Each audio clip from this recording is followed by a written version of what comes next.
Episode की शुरुआत में हम पास्ट का सीन देखते हैं जब किम प्रेग्नेंट थी। तब मालसून से मिलने के लिए उसके रेस्टोरेंट में जाती है, पर जब मालसून वहां पर आती है तो वो उससे बात करने की हिम्मत नहीं कर पाती। रेस्टोरेंट की ओनर मालसून से पूछती है कि कब तक तुम उस गाने के लिए किम से जेलस होती रहोगी, जिस पर वो कहती है कि आपने गलत समझ लिया कि कौन किससे जेलस है।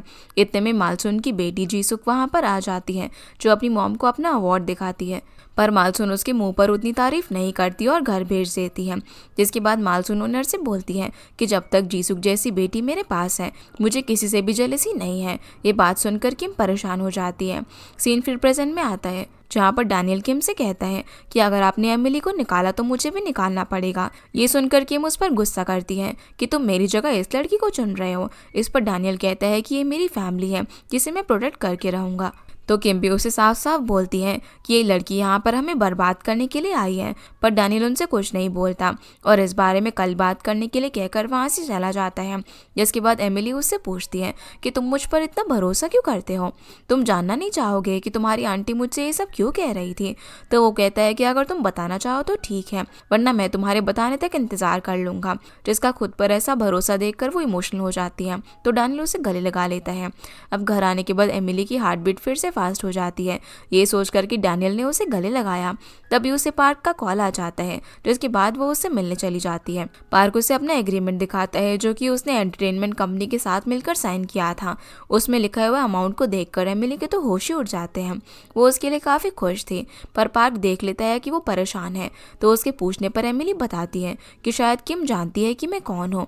इस पर पार्क कहता है कि अच्छी बात है, तो तुम उनकी कंपनी को छोड़ दो, मुझे तो वैसे भी वो पसंद नहीं है। और बात रही तुम्हारी एल्बम की, तो उसमें मैं तुम्हारी मदद कर दूंगा, लेकिन वो मना कर देती है क्योंकि एल्बम के लिए जो चीजें और सपोर्ट चाहिए होता है वो सिर्फ एक कंपनी ही कर सकती है। लेकिन पार्क को फिक्र थी कि कहीं कि मुझे परेशान न करे, तो एमिली बताती है कि तुम चिंता मत करो, वो मेरा ख्याल रख लेगा। ये सुनकर वो जेलस हो जाता है और पूछने लग जाता है कि कौन, तो वो कॉन्ट्रैक्ट कहती है। दूसरी तरफ हम सुनई को देखते हैं, जो नोटिस करती है कि चॉयमिन कुछ परेशान लग रहा है। वो रूम में आकर जीसू की फोटो से बोलता है कि मुझे नहीं लगा था कि तुम मुझसे अब से बातें छुपाने लगी हो। तभी उसे जीसुक का मैसेज आता है कि वो लेट हो जाएगी। अब अगले दिन उठने के बाद जॉयमिन जीसुक से पूछता है कि वो कुछ परेशान लग रही है, तो जीसुक उसे काम का प्रेशर का बहाना देती है, जो सुनकर वो बोलता है कि क्यों ना हम डेट पर चले। अब रेडी होने के बाद जब जीसुक काम पर जा रही थी, तभी सुनाई उसे अपना पहना स्कार्फ निकाल कर देती है और बोलती है कि तुम्हें जब भी लो फील हो तुम्हें कुछ नया ट्राई करना चाहिए। जिनके जाने के बाद जीसुक खुद को शीशे में देखने लग जाती है। ये सब मालसून भी सीढ़ियों से देख रही थी, जिसे उन्हें अपनी पुरानी बातें याद आ जाती हैं कि कैसे अक्सर जीसुक बिना खाए काम पर चली जाया करती थी और उन्हें लगता था कि वो बस पैसों के लिए अपनी फैमिली को नजरअंदाज कर रही है। फिर एमिली जब हाना के साथ ट्रेनिंग कर रही थी, तब सुजिन उनसे उनकी यूट्यूब वीडियो की ट्रेनिंग के बारे में बात करती है। वो उन दोनों से बोलती है कि तुम्हारे इस वीडियो से हमारी टीम को काफ़ी मदद मिलेगी। तो इसके इतने अच्छे बदलाव को देखकर एमिली को उस पर शक होने लगता है कि कहीं ये उनसे जेलस तो नहीं हो रही ना। तभी एक एम्प्लॉय आकर एमिली को बताती है कि किम ने उसे मिलने के लिए बुलाया है। जब वो उसे मिलने के लिए जाती है तो बोलती है कि उस रात मैंने तुमसे जो कुछ भी कहा था उसकी वजह से तुम काफ़ी परेशान हो गई होगी ना। मैंने काफ़ी सोचा इस बारे में और मुझे याद आया कि तुम बिल्कुल अपनी ग्रैंडमा की तरह दिखती हो। असल में यहाँ पर किम एमिली को मालसून की ग्रैंड डॉटर समझ लेती है, पर एमिली उनका ये डाउट क्लियर करने की बजाय फ्लो के साथ चलती है। किम बोलती है कि पास में मैंने तुम्हारी ग्रैंडमा के साथ कुछ बुरा किया था और उसने यहाँ पर एमिली को सिर्फ पुरानी बातें भूलकर आगे बढ़ने के लिए बुलाया था, क्योंकि उन्हें लग रहा था कि एमिली यहाँ पर बदला लेने के लिए आई है। अब एमिली को उनके इस तरीके से बातों से पुरानी चीज़ें याद आ जाती हैं कि किम हमेशा से ही ऐसी थी, पर उसे दिखाने के लिए वो बोलती हैं कि मैं पुरानी बातें भूलने की पूरी कोशिश करूंगी। जिसके बाद वो चली जाती हैं। बाद डैनियल उसे रोक लेता है और पूछता है कि तुम्हारे चेयरवुमन से क्या बात हुई। तो वो उसे बोलती है कि तुम्हें फिक्र करने की ज़रूरत नहीं है, हमने बात कर ली है। फिर डैनियल उसे उसके कवर सॉन्ग के बारे में पूछता है कि क्या तुमने चुन लिया, जिस पर वो हाँ कर देती है और बिना उसका नाम बताए वहाँ से चली जाती है, जो सबलीना देख लेती है और डैनियल से इस बारे में बात करती है कि तुम आजकल एमिली के बारे में कुछ ज़्यादा ही फिक्र कर रहे हो, ये चीज़ हम सब देख पा रहे हैं। तो वो उसे बताता है कि उसके इमोशंस पर उसका कंट्रोल नहीं है, वो एमिली को देखते ही खुद को उसकी फिक्र करने से नहीं रोक पाता। जिस पर लीना उसे बताती है कि प्यार हम हम जैसे लोगों के लिए नहीं है। जैसे मैंने इतने सालों से तुम्हारे सामने शांति बनाए रखी है, उसी तरीके से तुम्हें भी खुद को संभालना चाहिए। जिस पर डैनियल उसे देखने लग जाता है और कुछ पूछ पाता तब तक लीना वहाँ से चली जाती है। सीन फिर जायोंग पर आता है, जो कि उसी फूड ब्लॉगर की वीडियो देखता है जो उस दिन मालसुन के रेस्टोरेंट को रिव्यू करने के लिए आया था, और उसमें वो क्रिएटर इस रेस्टोरेंट के बारे में काफ़ी बुराई कर रहा था। ये देखने के बाद जायोंग सीधा मालसुन और चॉयमिन के पास आ जाता है और उन्हें वो वीडियो दिखाता है, जिस पर मालसुन चॉयमिन को ये सब रोकने के लिए कहती है।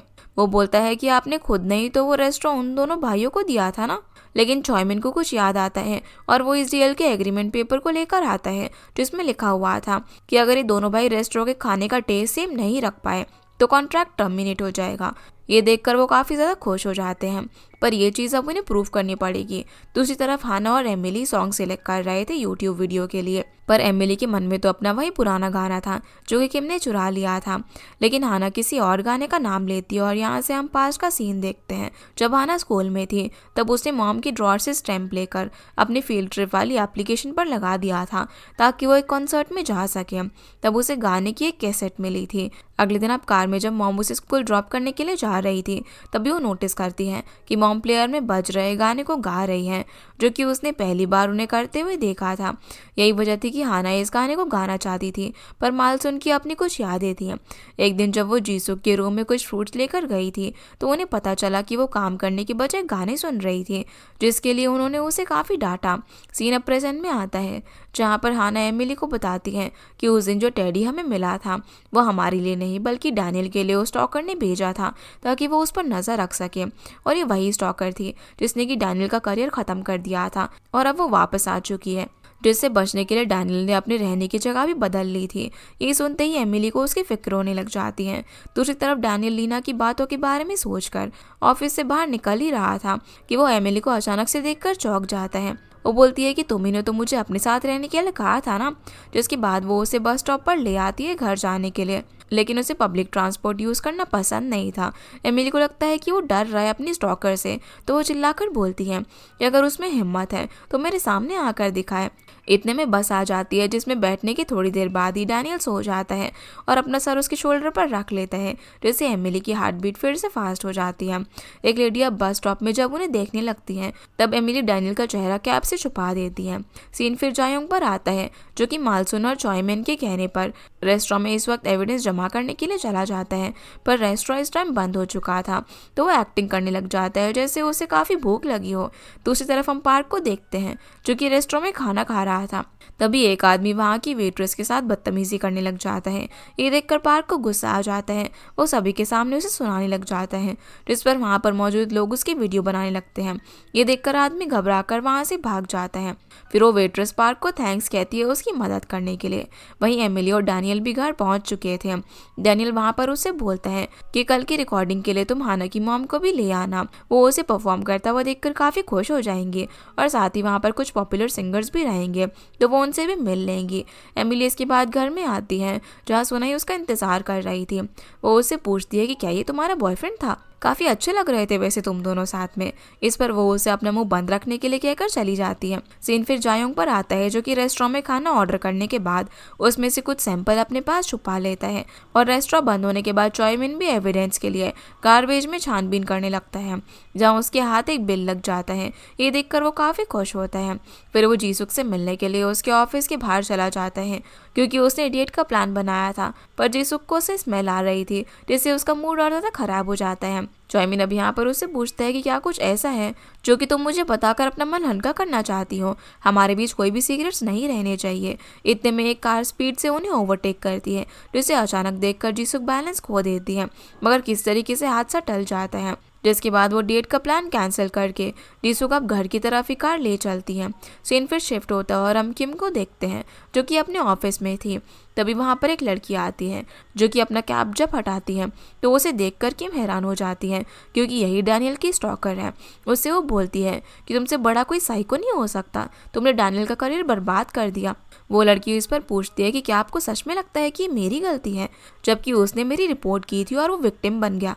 किम अब उसे उसके यहाँ आने का कारण पूछती है तो बताती है कि डैनियल को एमिली के साथ देखकर मुझे कुछ होने लगता है, इसलिए मैं उसे डैनियल से काफ़ी दूर करना चाहती हूँ। सीन फिर अगले दिन पर आता है जहाँ घर में सभी जब ब्रेकफास्ट कर रहे थे तब एमिली गाना गुनगुनाने लग जाती है। ये सुनकर मालसुन उससे पूछती है कि तुम अपने डेब्यू वाला सॉन्ग गा रही हो क्या। इस पर वो हाँ करती है और जीसुक से पूछती है कि सिंगर ताई तो आपका फेवरेट है ना, मुझे मालसुन ने बताया था। इस पर जीसुक कहती है कि कभी हुआ करती थी पर किसी की वजह से मुझे उसका फैन होना बंद करना पड़ा। जो सुनकर सुनाई मालसुन की तरफ काफी डिसअपॉइंटमेंट के साथ देखती है। ब्रेकफास्ट के बाद एमिली जीसुक को ब्रॉडकास्टिंग स्टेशन आने के लिए कहती है ताकि वो हाना को परफॉर्म करते हुए देख सके और साथ ही अपने फेवरेट सिंगर से भी मिल सके। पर जीसुक कहती है कि ये सब हाई स्कूल की बात थी। फिर हम पार्क को देखते हैं जो कि अपनी प्रैक्टिस जब कर रहा था तब एक सेक्रेटरी उसे आकर वीडियो दिखाती है जिसमें उसने वेट्रेस की मदद की थी और अब वो वायरल हो रही है। ये देखकर वो खुद भी हैरान हो जाता है। वहीं डैनियल की कंपनी में जीसुक हाना का परफॉर्मेंस देखने के लिए आती है। यहाँ पर उसे अचानक से देखकर हाना काफ़ी ज़्यादा खुश हो जाती है। अब जब रिकॉर्डिंग की तैयारी हो रही थी तब डैनियल जीसुक के पास आता है और हाना की तारीफ करता है कि वो काफ़ी बढ़िया काम कर रही है और उन्हें थैंक्स कहता है कि उन्होंने उस पर भरोसा करके उसे यहाँ पर आने दिया। फिर शूट शुरू होता है जिसमें सभी लोग काफ़ी अच्छा करते हैं और हाना को देखकर जीसुक काफ़ी इमोशनल हो जाती है क्योंकि उन्हें लग रहा था कि यहाँ पर आकर उसका टाइम वेस्ट होगा, पर उसे इतना अच्छा परफॉर्म करता हुआ देखकर वो खुश थी। गाना खत्म होने के बाद सभी उनकी काफ़ी तारीफ करते हैं और जीसुक हाना से बोलती है कि अब से मैं तुम्हें एकेडमी के लिए फोर्स नहीं करूँगी, जिसका मतलब वो हाना के इस सपने को पूरा करने के सपोर्ट में आ गई थी, जिससे वो भी काफ़ी खुश हो जाती है। फिर एमिली जीसुक को डायरी और पेन देकर बोलती है कि आपके फेवरेट सिंगर जाने वाले हैं, तो जल्दी से उन्हें उठकर ऑटोग्राफ लेने के लिए चली जाती हैं, जिनसे मिलने के बाद वो काफ़ी खुश हो जाती हैं। अब वहाँ से बाहर आने के बाद एमिली बोलती है कि आज तो हमें आपसे ट्रीट चाहिए, जिसके लिए जीसुक खुशी खुशी मान जाती है। इतने में चॉयमिन का कॉल आता है, जिससे बात करने के बाद वो काफ़ी शॉक हो जाती है। यहाँ से अब हमें पास्ट का सीन दिखाया जाता है जहाँ पर मालसुन अपने हस्बैंड को याद करके काफ़ी रो रही थी। उन्होंने एक फैमिली फ़ोटो भी खिंचवाई हुई थी, लेकिन मालसुन ने उसमें से उसके हस्बैंड की फ़ोटो हटा दी थी। तभी एक लेडी वहाँ पर आती है और उन दोनों की बातों से हमें पता चलता है कि मालसुन के हस्बैंड का उस लेडी के साथ अफेयर था और उनकी एक 12 साल की बेटी भी है। ये लेडी आज यहाँ पर मालसुन से रिक्वेस्ट करने के लिए आई थी ताकि वो अपने हस्बैंड को छोड़ दे और वो खुशी खुशी रह सके, जिस पर मालसुन काफ़ी गुस्सा हो जाती है कि वो अपनी बेटी को क्या जवाब देगी और कैसे उसने उसकी बेटी से उसके फादर को चुरा लिया। इससे अच्छा होता कि मेरा हस्बैंड मर ही जाता, ताकि जीसुक को एक तसल्ली तो रहती कि उसका डैड उसे लावारिस नहीं छोड़ गया। सीन अब प्रेजेंट में आता है जहाँ पे चॉयमिन से बात करने के बाद जीसुक ज़रूरी काम का बहाना करके वहाँ से तुरंत निकल जाती है क्योंकि उसके डैड की डेथ हो चुकी थी। और जब वो वहाँ पर पहुँचती है तो देखती है कि उसके डैड की दूसरी वाइफ वहाँ पर आई हुई थी, जो जीसुक को यहाँ पर देखकर उस पर गुस्सा करने लग जाती है कि इसकी और इसकी मॉम की वजह से ही हमने काफ़ी सफ़र किया है। जीसुक इस सब के बारे में बाद में बात करने के लिए कहती है और डैड के पास जाने लगती है, पर उसकी स्टेप मॉम बोलती है कि वो तो तुम्हारे लिए सालों पहले ही मर चुके थे ना, तो अब तुम ये नाटक क्यों कर रही हो। इतने में पीछे से एमिली आ जाती है। वो जीसुक की स्टेप मॉम को थप्पड़ मारती है। ये देखकर सभी लोग शॉक हो जाते हैं। वो लेडी पूछती है कि तुम आखिर हो कौन, तो एमिली बताती है कि मुझे मालसुन ने कहा था कि मैं उनके हस्बैंड की अफेयर की बात को राज रखूं, पर जब भी मैं तुमसे मिलूं तो तुम्हें एक थप्पड़ मारूं। तब तक चॉयमिन जीसुक को उसके डैड के पास लेकर चला जाते हैं। वहीं वो लेडी पूछती है कि तुम हो कौन, तो एमिली बोलती है कि तुमने जो किया, मैं उससे इतना दुखी थी कि तुम्हारी वजह से मुझे दोबारा जन्म लेना पड़ा। ये सुनकर वो शॉक हो जाती है। अब कुछ देर बाद जीसुक और चॉयमिन भी वहाँ से चले जाते हैं और एमिली वापस घर पर आकर इस सब के बारे में सुनाई से बात करती है, जो सब जानने के बाद सुनाई उसे हिम्मत देती है कि उस टाइम तुमने जो कुछ भी किया वो बिल्कुल ठीक था, तुम वही करो जो कि तुम्हारा दिल करना चाहता है।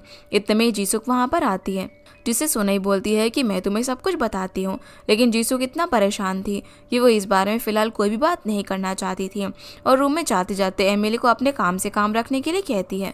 एमिली भी काफ़ी उदास थी, इसलिए लोग घर से बाहर आ जाती हैं जहाँ उसे पार्क मिलता है। उसे उदास देखकर वो उससे पूछता है कि क्या बात है, तो वो उसे रोते हुए बता देती है कि जीसुक के डैड अब नहीं रहे और उसके डैड के बारे में शायद वो काफ़ी पहले से जानती थी कि वो अभी तक जिंदा है। जीसुक के लिए उन्हें काफ़ी बुरा लग रहा था कि वो अकेले ही सब कुछ झेल रही है। उसे रोता हुआ देखकर पार्क उसे गले लगा लेता है। कुछ देर बाद एमिली जब वापस से घर में आती है तो देखती है कि जीसुक ड्रिंक कर रही है, पर इस बार उसे रोकने की बजाय वो भी उसके साथ ड्रिंक करने लगती है। ये देखकर जीसुक काफ़ी हैरान थी कि ये बाहर की लड़की उनके फैमिली मैटर में इतना क्यों इन्वॉल्व हो रही है। तो एमिली उसे बोलती है कि तुम्हें एटलीस्ट एक बार अपनी मॉम की साइड भी समझने की कोशिश करनी चाहिए, जिसकी इसके बाद एमिली उसे सब कुछ बताती है, जो कुछ भी उन दिनों मालसुन के साथ हुआ था। ये जानने के बाद वो बोलती है कि उन्हें मुझसे ये सब छुपाने की जरूरत क्या थी, वो मुझे बता भी सकती थी ना। ये मुझ पर था कि मैं उसके बाद अपने डैड को मिस करती या फिर नफरत। पर जीसुक जैसे जैसे आगे सुनती है, उसे भी अपनी मॉम के लिए काफी बुरा लग रहा था कि उन्होंने अकेले इतना कुछ सहा। एमिली ये बात सुनकर इमोशनल हो जाती है कि उनकी बेटी को उनकी फिक्र है, बस वो दिखा नहीं रही थी। तभी जीसुक अपनी मॉम को एमिली की जगह महसूस करती है, जो कि उससे अपनी गलती की माफी मांग रही थी। पर जीसुक बताती है कि उसे अब जिंदगी भर अफसोस रहेगा कि वो अपने डैड से आखिरी बार बात नहीं कर पाई। वो उनसे पूछना चाहती थी कि इतने साल में उन्होंने उसे मिस किया या फिर नहीं। तो मालसुन उसे बताती है कि भले ही हमारा रिलेशन ज़्यादा टाइम नहीं चल पाया, पर उन्होंने तुम्हें अपने पूरे दिल से चाहा था और उन्होंने अब भी तुम्हें काफ़ी मिस किया होगा। लेकिन जीसुक को उनकी बातों पर यकीन नहीं होता, क्योंकि ऐसा होता तो वो उससे मिलने के लिए ज़रूर आते। अब बस पेरेंट्स कहने के लिए मेरे पास सिर्फ आप ही है, भले ही मैं आपसे नफरत ही क्यों ना करती हूँ। तो इसके बाद वो दोनों काफ़ी सारी बातें करती हैं, जैसे उनके बीच अब सब कुछ ठीक हो चुका हो। जीसुक किसी तरह बातें करते करते सो जाती है। फिर हम डैनियल की स्टॉकर यूजी को देखते हैं, जिसने अपने रूम में काफी सारी फोटोज लगाई हुई थी। उसमें डैनियल के साथ साथ एमिली की भी फोटोज थी। उसमें से एक फोटो में एमिली पार्क को हक कर रही थी, जो फोटो किम को भेज देती है। ये देखकर वो काफी टेंशन में आ जाती है। अगली सुबह अब एमिली सबसे पहले उठकर जीसुक के लिए खाना बनाती है और सुनई से बोलती है कि वो ध्यान दे कि जीसुक इसे खत्म करे, क्योंकि पिछली रात उसने ज्यादा ड्रिंक कर ली थी। फिर एमिली डैनियल से मिलती है, जो कि उसे काफी सवाल करने लग जाता है कि कल वो कहाँ थी। तो वो उसे पर्सनल मैटर कहकर बात खत्म कर देती है। इतने में डैनियल के पास एमिली और पार्क की वो फोटो आती है, जिसमें वो एक दूसरे को हक कर रहे थे। डैनियल गुस्से में उससे पूछता है कि आखिर ये सब क्या हो रहा है। वो घबरा जाती है और बोलती है कि तुम जैसा सोच रहे हो वैसा कुछ भी नहीं है। इसके बाद डैनियल कंपनी पहुंचता है और सभी को एक साथ परेशान देखकर पूछता है कि क्या हुआ है। तो वो उसे एमिली और पार्क की फोटो दिखाते हैं और कहते हैं कि ये सब बर्दाश्त के बाहर हो रहा है। पर डैनियल अब भी एमिली की साइड लेता है और बोलता है कि उसकी जैसे टैलेंट वाली लड़की हमारी टीम में नहीं है। अगर उसे निकालना है तो उसके लेवल की कोई और लड़की लेकर आनी होगी। इस बात पर कोई कुछ भी नहीं बोलता। डैनियल फिर बताता है कि फोटो में जैसा दिख रहा है वैसा कुछ भी नहीं है और वो इतना कॉन्फिडेंट इसीलिए है क्योंकि वो और एमिली एक दूसरे को पसंद करते हैं। ये सुनकर सभी एकदम से शॉक हो जाते हैं। डैनियल बताता है कि आपको उसे निकालने की बजाय उसे प्रोटेक्ट करने के बारे में सोचना चाहिए कि कौन उसकी प्राइवेसी पर नजर रख रहा है। वहीं हम एमिली को देखते हैं, जिसे सूजिन जब मूव सिखा रही थी तब उसका ध्यान इस फोटो वाली बात पर था। जब उसने डैनियल को एक्सप्लेन किया था कि उसके और पार्क के बीच में कुछ भी नहीं है, तो उसने उसे थैंक्स कहा था कि वो उसे डेट नहीं कर रही, जिससे वो कॉन्सेंट्रेट ही नहीं कर पा रही थी। और ये चीज़ सूजिन देख लेती है। एमिली फिर उससे पूछती है कि अगर कोई लड़का उसे थैंक्स बोले किसी और लड़की को डेट ना करने के लिए तो इसका क्या मतलब है। जिस पर वो उसे बताती है कि इसका मतलब वो तुम्हें पसंद करता है। इस पर एमिली कहती है कि ये मेरी नहीं मेरी फ्रेंड की बात है, पर वो जानते थे कि इसका कोई और दोस्त नहीं है, इसीलिए वो उसे समझाते हैं कि उसके एक्शन से टीम पर असर नहीं पड़ना चाहिए। तो सब सुनने के बाद वो रूम के बाहर निकल जाती है और वॉशरूम में आकर खुद को शांत करती है, क्योंकि उसकी हार्ट बीट काफ़ी फास्ट हो गई थी। इधर जीसुक जो कि ऑफिस में थी, वो बॉस से मिलने के लिए जाती है, क्योंकि जिस प्रोजेक्ट की बिडिंग वो लोग करने वाले थे और जिस पर जीसुक ने इतना टाइम दिया था उसे रोक दिया गया था। ये बात उसे काफ़ी लेट पता चली, जिस वजह से वो काफ़ी अपसेट थी। सीन फिर जायोंग पर आता है, जो कि मालसुन के रेस्टोरेंट के बगल वाले स्टोर की ओनर से एविडेंस इकट्ठा कर रहा था, जहाँ उसे पता चलता है कि उन दोनों भाइयों में से छोटा वाला इंपोर्टेड कार्स की प्राइस को लेकर किसी से नेगोशिएट कर रहा था। जो सब नोट करने के बाद वो अपने फ्रेंड से मिलता है, जो लैब में काम करता है। फिर वो उसे उस सूप का सैंपल देता है टेस्टिंग के लिए। वहीं हम सोनई को देखते हैं, जो कि अपनी बनाई हुई बकेट लिस्ट पर क्रॉस कर रही थी। तभी बेल रिंग होती है और जब वो जाकर देखती है तो सामने वही कैब ड्राइवर था, पर इस बार पुलिस यूनिफॉर्म में। वो उनसे बोलता है कि तुमने फिर से रूल तोड़ा है, अब तुम्हें मेरे साथ वापस चलना होगा। दूसरी तरफ एमिली डैनियल को अवॉइड कर रही थी, यहाँ तक कि वो प्रैक्टिस के तुरंत बाद बिना उसका वेट किए अकेले ही घर चली जाती है। वो जब उसे कॉल भी कर रहा था तब वो उसे कॉल काट देती है। तभी पीछे से जीसुक आती है, जो एमिली को बताती है कि वो मॉम को काफ़ी मिस कर रही है। इसके बाद वो मालसुन के रूम में जाते हैं, पर उन्हें वहाँ पर सिर्फ उनका एक लेटर मिलता है, जिसमें लिखा हुआ था कि वो डैड से मिलने के बाद एक लॉन्ग ट्रिप पर जा रही है, इसीलिए वो लोग उनकी फिक्र ना करें। ये देखने के बाद एमिली जल्दी से फ़ोन चेक करती है, जिसमें सुनई ने उसे मैसेज किया हुआ था कि अब तुम्हें मेरी मदद की ज़रूरत नहीं पड़ेगी। वहीं पार्क जब अपने रूम में जा रहा था तब डैनियल उससे बात करने के लिए बुलाता है वो उसे फोटो दिखाता है जिसमें वो एमिली को हक करके उसके फॉरहेड पर किस कर रहा था। ये देखकर पार्क काफी गुस्सा हो जाता है कि कोई उन पर इस तरह नजर रखे हुए हैं।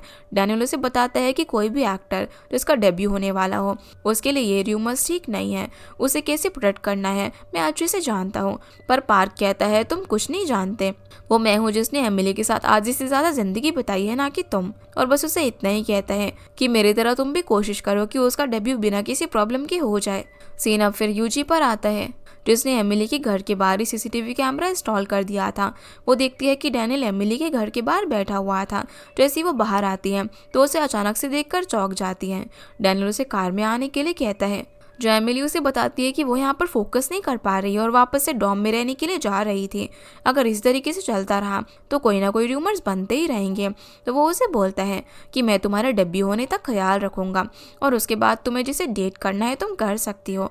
अगर वो मैं हूँ तो मैं तुम्हारे अंदर मेरे लिए फीलिंग्स डेवलप होने तक वेट करूंगा। जिसके बाद वो उसे फिलहाल यहाँ से चलने के लिए समझाता है क्योंकि अब वो स्टॉकर उन दोनों के ही पीछे है। अगले दिन अब एमिली की जब आँख खुलती है तो वो अभी तक डैनियल के साथ कार में थी और वो उसे शहर से काफ़ी दूर लेकर आ गया था। जब एमिली इस बारे में पूछती है तो वो बोलता है कि तुमने मुझे समझाया था ना कि मुसीबत से भागना नहीं चाहिए बल्कि उसका सामना करना चाहिए। पर उससे पहले वो एमिली को यहाँ पर फ्रेश माहौल देने के लिए लाया था क्योंकि इसके बाद वो काफ़ी बिजी हो जाएगी अपने डेब्यू में। जिसके बाद वो उसे अपने साथ घुमाने के लिए उसे एक एग्जीबिशन में लेकर जाता है जहाँ पर काफ़ी तरह की चीज़ें इंजॉय करने लायक थी। दोनों यहाँ पर काफ़ी पिक्चर्स भी क्लिक कराते हैं। अब जब एक कपल उनके पास अपनी फ़ोटो क्लिक करवाने के लिए आता है तो डैनियल और एमिली को लगता है कि इन्होंने उन्हें पहचान लिया, पर वो तो उनसे फ़ोटो क्लिक करने के लिए हेल्प मांगने को आए थे। एमिली अब उनकी फ़ोटो क्लिक करने में मदद करती है जिसके बाद वो कपल इन्हें भी फ़ोटो क्लिक करवाने के लिए कहता है, जिस पर एमिली मना करने लग जाती है कि वो कपल नहीं है। पर इससे पहले डैनियल उसे अपने साथ फ्रेम में ले जाता है जहाँ वो उसे कहती है कि थोड़ा सा मुस्कुराओ, ऐसा लग रहा है कि मैंने तुम्हें किडनैप कर लिया है। इसके बाद डैनियल उसे अपने साथ मूवी दिखाने के लिए लेकर जाता है जहाँ मूवी में जब किसिंग सीन आता है तो डैनियल काफी अनकंफर्टेबल हो रहा था। ये देखकर एमिली हंसने लगती है। अब जब मेन कैरेक्टर का ब्रेकअप होता है तो वो रोने लगती है। वो बोलती है कि अगर लास्ट में ब्रेकअप भी होना था तो इन्हें कभी मिलना ही नहीं चाहिए था। पर डैनियल के हिसाब से जब तक वो लोग साथ थे एटलीस्ट उतना टाइम तो खुश थे ना। इस पर एमिली बोलती है कि तुम नहीं समझोगे क्योंकि तुम्हारा कभी ब्रेकअप नहीं हुआ ना। ये दोनों अब यहाँ से रेस्टोरेंट में खाना खाने के लिए जाते हैं जहाँ बातों बातों में डैनियल उसे उसके ब्रेकअप के बारे में पूछता है। वो उसे कहता है कि मैं जानता हूँ कि तुम एमिली नहीं हो और ना ही तुम्हारी मेमोरी खोई है बल्कि तुम कोई दूसरी पर्सनालिटी हो। जो सुनकर वो उसे देखती रह जाती हैं। सीन अब शिफ्ट होता है और हम जीसुक को देखते हैं जो कि मॉम के खाली रूम को देखकर उन्हें याद कर रही थी। तभी चॉयमिन वहाँ पर आता है और उसे समझाता है कि वो जल्दी ही लौट आएंगी और वैसे भी तुम आजकल एमिली के साथ ज़्यादा ही क्लोज हो गई हो। उस रात ड्रिंक करते हुए भी तुम उसके साथ काफ़ी सारी बातें कर रही थी। इस पर वो हैरान हो जाती है क्योंकि उसे लग रहा था कि वो मॉम के साथ बात कर रही है। सीन फिर वापस से एमिली पर आता है जब वो देखती है कि उसे इतना पता चल गया है तो एमिली यानी कि मालसून अपने बारे में उसे बता देती है। लेकिन क्या वो इस लाइफ को डिजर्व करती है ये उन्हें समझ नहीं आ रहा था और वो अब इस लाइफ को आगे कैसे जिएगी। जिस पर डैनियल उन्हें समझाता है कि अब तुम्हारी इस लाइफ से आगे का कोई भी रिग्रेट बाकी नहीं रह जाना चाहिए। जिसके बाद जब वो यहाँ से वापस जा रहे थे तब एमिली पूछती है कि तुम श्योर हो ना कि वो स्टॉकर हमारे यहाँ पर पीछा नहीं कर सकती है। इस पर वो बताता है कि वो तो शुरुआत से ही हमारे पीछे आ रहे और गाड़ी से हम पर नजर रखे हुए हैं। हम जहाँ भी जाए वो कार हमारे पीछे ही थी। जो सुनकर वो घबरा जाती है जिसे डैनियल प्रॉमिस करता है कि उसे कुछ भी नहीं होने देगा। और इसी के साथ हमारा ये एपिसोड यहीं पर खत्म हो जाता है। तो गाइस ये थी आज की वीडियो एंड होप आप लोग को ये वीडियो पसंद आई होगी। तो इस वीडियो को लाइक कर चैनल को सब्सक्राइब जरूर कीजिएगा। आपसे फिर मिलते हैं इस ड्रामा के अगले एपिसोड में। तब तक के लिए गुड बाय।